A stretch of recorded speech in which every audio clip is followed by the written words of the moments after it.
is concerned, there are different types of necessities. We understand by necessity, linguistically, I guess, what cannot be otherwise.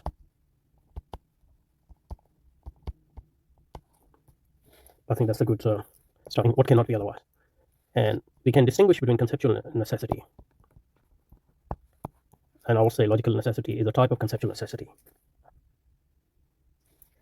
And what's the other term Lam Iqbal uses? Existence. So the other term he uses is necessity of existence. I think he says, yeah. But what we probably in our term we can use is existential necessity. And then existential necessity can be divided itself into whether they, again, conceptually can be divided into empirical necessity, metaphysical necessity. And a lot of people would say there's no such thing as empirical necessity, even if there is a metaphysical necessity. And other people say that necessity is a property of sentences or descriptions, nothing to do with being or existence. So in that sense, there is neither empirical necessity nor metaphysical necessity.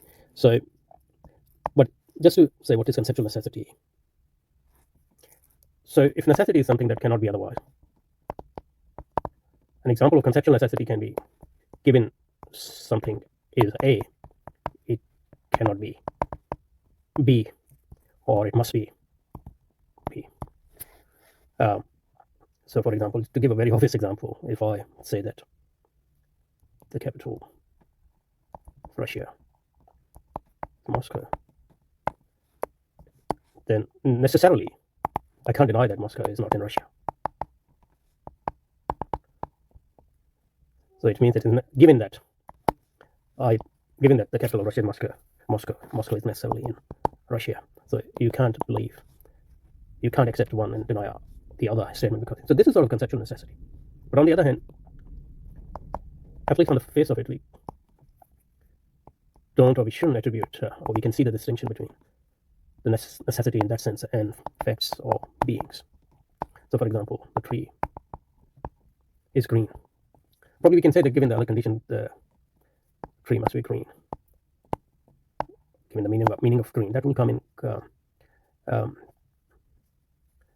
conceptual necessity as well. But the fact that the world is, for example, and we are going at the level of world, because if we talk about the events in the world, we might be able to say something about necessity just because of the other events we believe exist, etc. But the fact that the world is, to say that it is necessary would seem attributing something conceptually to existence which does not belong to, because something is just because it is. There's no necessity for it being there. So the fact that the world is, there's no necessity for it. It could have been. There's no contradiction in saying that it is possible there were no world, for example. So in that sense, we can't attribute necessity to existence. So how does this apply to cosmological argument? So conceptually, we have said that everything must have cause, for example.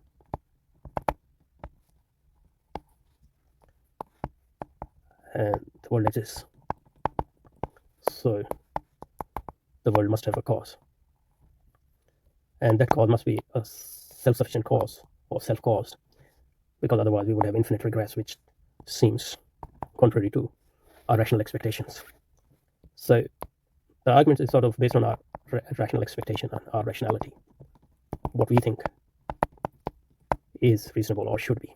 But the thing is, so this is all conceptual, and we can say there's sort of conceptual necessity in this argument, depending on how the argument is, how strong the argument is. But how conceptually necessary this argument might be, and how strong this argument might be, you can still see that there's no guarantee that the chain of being will follow our expectation. Because how we think about the world might not be the same as how the world actually is.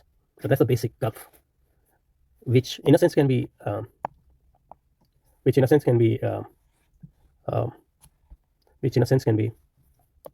that gulf can be bridged at the empirical level, because we can look at the facts and see if our rational expectations, they fulfill our rational expectation or frustrate them. But we can't ever verify our rational expectation at the level of metaphysics or the arguments which are necessarily beyond our experiential reach.